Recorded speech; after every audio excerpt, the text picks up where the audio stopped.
Good morning, children. Welcome to yet another session of Geography, Class 8, Chapter Asia, the largest continent, and this is session 5 of the chapter.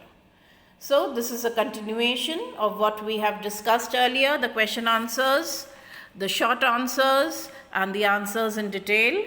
For the C part, distinguish between that you will be doing on your own. The answers given in the book, and you'll find the answer on your own.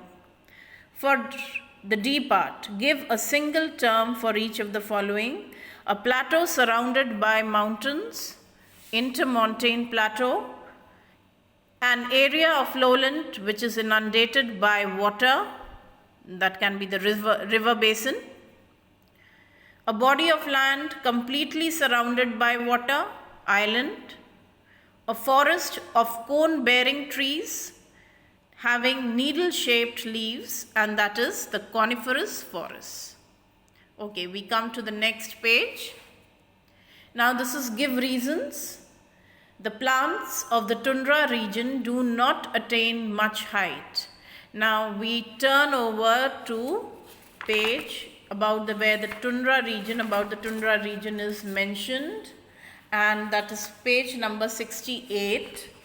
Now, why is it so that the tundra region has they have very small type of vegetation? That is because most of the time it is covered with snow. And for a very short summer, the snow melts, and that too the temperature is very low. The average precipitation is 30 centimeter, and that too in the form of snowfall. So for all these reasons, there are low temperature and little rainfall, plants do not attain much height. So straight away you can write that because of the low temperature and little rainfall, the plants do not attain much height.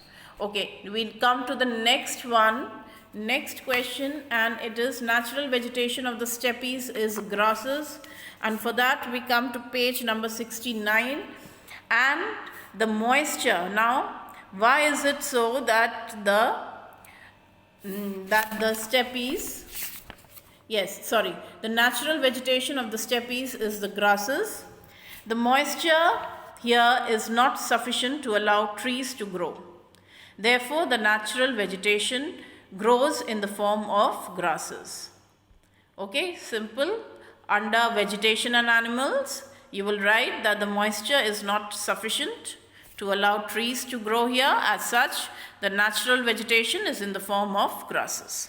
Okay, now we come to the next one, and here we have to select the correct answer from those given below.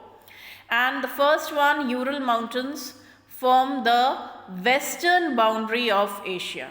Children, it will be the western boundary. The next one, second one, Dash is known as the roof of the world. That is, the plateau of Tibet is known as the roof of the world. Which one of the following is an intermontane plateau? Iranian plateau is an intermontane plateau. Third one. Next, fourth one, which forest covers the largest area in Asia? That is the taiga forest, which is covering a largest area in Asia. Into which of the following oceans does the river Yenisei flow? And it is flowing into the Arctic Ocean. This is the fifth one. Okay, written. Okay, we turn over. And the next is, this map is given, and the numbering has been done from 1 to 8. Now we have to identify these features and we have to write. So number 1 is an ocean, which is the Indian Ocean. Number 2, a plateau, which is the plateau of Mongolia. Number 3, a mountain range, which is the Urals. Number 4, a plateau, which is the Tibetan Plateau. Number 5, a mountain range, which is the Himalayas. Number 6, a bay, it is the Bay of Bengal. Number 7, an island group, this is Japan. And number 8, a lake. This is Lake Baikal. Got it, children? Okay. Now we come to the next page now.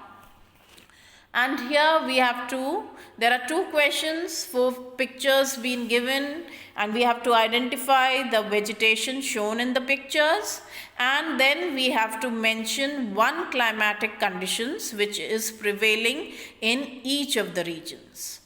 Is that clear? Okay. Now the first picture shows the equatorial type of forest. And 1 climatic condition, it can be that the temperature remains high throughout the year with heavy rainfall. Okay. Now we come to figure B, and this is the coniferous forest that we can see. And here the long severe winters and the short warm summers are there. The C figure, this is showing the steppes, the grasslands. Now here the winters are cold and the summers are fairly hot. And the last one is the desert forest or the arid region.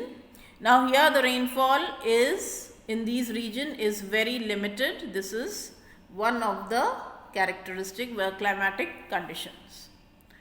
Okay, so we come to the end of the chapter. Now the ones that you will do in your copies, that is the short questions and the one in detail. The short question and the detailed one, the rest of the thing has to be in the book itself. Okay, so stay safe, children, stay at home, all the best. Thank you.